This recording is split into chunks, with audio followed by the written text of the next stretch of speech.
আসসালামু আলাইকুম রহমতুল্লাহ। আশা করি সবাই ভালো আছেন। আজকের আলোচনাটি বর্তমান এবং ভবিষ্যৎ ভবন মালিকদের উদ্দেশ্য করে করা সচেতনতামূলক আলোচনা। বিশেষ করে যারা সম্পূর্ণ ভবনের নির্মাণ কাজ একসাথে কমপ্লিট করতে পারেন না বা করেন না, আংশিক একটা অংশ করে একটা দীর্ঘ সময় বিরতি দেন নির্মাণ কাজে, তাদের জন্য। এছাড়াও কনস্ট্রাকশন কাজে সংশ্লিষ্ট অন্যান্য যারা আছে তারাও আশা করি এই আলোচনা থেকে উপকৃত হতে পারবেন ইনশাআল্লাহ। শুরু করা যাক। আপনারা স্ক্রিনে যে ছবিটা দেখতে পাচ্ছেন, এটা এটা একটা বিল্ডিং এর চারতলা ছাদের কলামের রড বের করে রাখা হয়। কলামের রড বের করে রাখা হয়েছিল, সেটার অবস্থা দেখাচ্ছে আর কি। কি রডগুলা কি পরিমাণ ক্ষয় হয়ে গেছে। আমার কর্মজীবনে এই ধরনের অবস্থা আমি এই প্রথম দেখতেছি। আমার মনে হয় আপনারাও এটা রেগুলারলি কোথাও এইভাবে মানে এইরকম রাস্ট ধরা অবস্থা দেখেন নাই। আর মানে রাস্টগুলো কেমন হয়েছে, একেবারে ফেটে ফেটে গেছে দারুচিনির মতো আর কি। এইটা আমি এইবারেই প্রথম দেখলাম আর কি। রডে এইভাবে রাস্ট পড়ার কি কারণ? রডে রাস্ট পড়ার একটাই কারণ, সেটা হলো যে এটা যদি এনভায়রনমেন্টে এক্সপোজড অবস্থায় থাকে, পানির সংস্পর্শে থাকে খুব রেগুলার, প্রতি বছর বর্ষার সিজনে পানিতে ভিজে, শুকনো সিজনে শুকায়, এই একটা চক্র দীর্ঘ সময় এই কলামের রডগুলো ক্ষয় হয়ে যায়। তবে এই বিল্ডিংটা 2020 সালে এটা কাজ করে এই অবস্থায় রাখা হয়েছিল। সেই হিসাবে মোটামুটি 5 বছরে এই ধরনের রাস্ট সাধারণত হওয়ার কথা না। এটা এটা আনকমন আর কি। এটা আমি যদি অন্যান্য কলামগুলো দেখাই, এই একটা বিল্ডিং এরই এই যে অন্যান্য কলামগুলোতে স্বাভাবিক রাস্ট দেখা যাচ্ছে আর কি।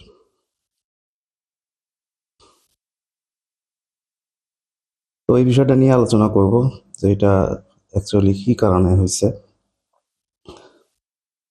তো আমরা প্রথম ছবিটাতেই আবার একটু ফেরত যাই। এখন সর্বশেষ ছাদ ঢালাই করার পরে কলামের যে রডগুলো বের হয়ে থাকে, কলামের রডে এই রাস্ট হবে মূলত ছাদের ড্রেনেজ ব্যবস্থা যদি ঠিক রকম না থাকে, ঠিকভাবে দেওয়া না থাকে। আমরা এখানে একটু আপনাদেরকে দেখাই।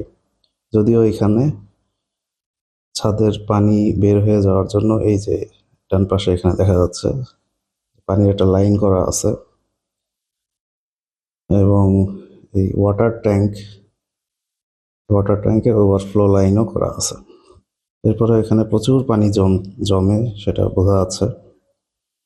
এবং দেখেন এখানে চারপাশ দিয়ে একটা 5 ইঞ্চি একইটার একটা গাঁথনিও দেওয়া আছে। তার মানে এখানে পানি এতই রেগুলার জমে পড়ে, সেটা অন্যান্য চারদিকে যাতে না ছড়ায় সেজন্য একটা গাঁথনি দিয়ে এটাকে আইসোলেট করা হয়েছে। তো আমি একটু খোঁজ নিয়ে দেখছি বিল্ডিংটা কিভাবে ব্যবহার হয়। এখন বিল্ডিংটা 3 তলা পর্যন্ত একটা ক্লিনিককে ভাড়া দেওয়া হয়েছে। এর মানে পানির ট্যাঙ্কিতে পানি ভরানোর সময় দেখা যাচ্ছে যে পানি ভরানোর পরেও ট্যাঙ্কির মাথা দিয়ে পানি উপচায় পড়ে আর কি। পানি ভরার পরেও মোটর বন্ধ করতে হয়তো অনেক সময় লাগে, যার কারণে পানি উপচায় পড়ে আর কি। ওভারফ্লো দিয়েও কভার করা সম্ভব হয় না আর কি। এই কারণে এই কলামটার এই অবস্থা। এখন এখানে যদিও পানি ড্রেনেজ সিস্টেম দেওয়া আছে, রুফের ড্রেনেজের ব্যবস্থা দেওয়া আছে, ওয়াটার ট্যাঙ্কের ওভারফ্লো লাইন দেওয়া আছে, যদিও এগুলা সঠিকভাবে দেওয়া হয় নাই। তাইলে এখন কি করণীয় আর কি?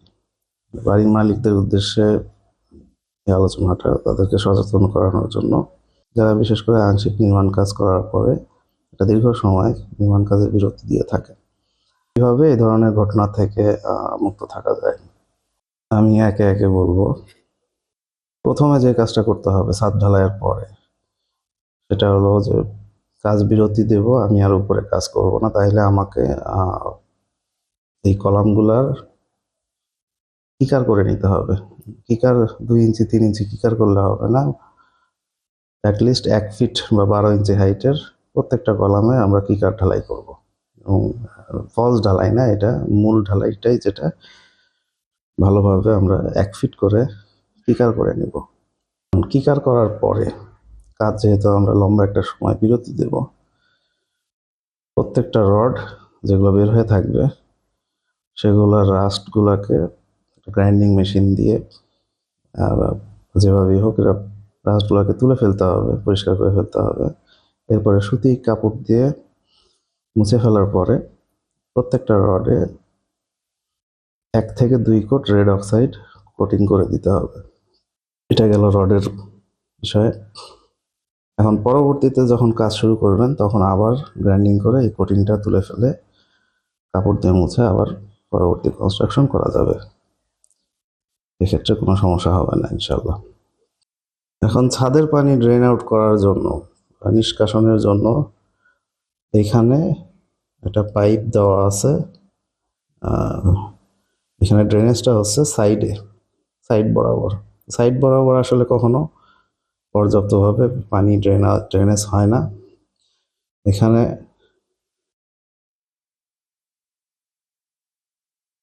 এই ছবিটা দেখলে আরো ক্লিয়ার বোঝা যাবে। এই যে এখানে এইভাবে দিছে, এটাতে এইভাবে পানি ইফেক্টিভলি ড্রেন আউট হয় না। এখানে ড্রেন আউট হতে অনেক সময় লাগে।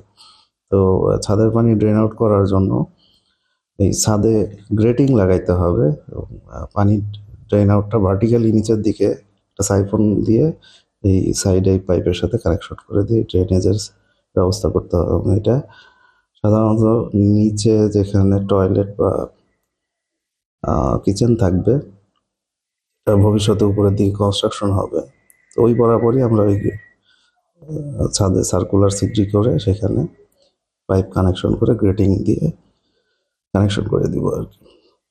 এবং এইভাবে ড্রেন আউটটা আরও ইফেক্টিভলি সুন্দরভাবে হবে। তবে সেটা আবার কিছুদিন পর পর আবার সেটা ইন্সপেকশনও করতে হবে, কারণ বিভিন্ন সময় পাতা বা ময়লা পানির সাথে এসে গ্রেটিংটা ভরে যাওয়ার একটা সম্ভাবনা থাকে, সেটা সময়ে সময়ে পরিষ্কার করে দিতে হবে।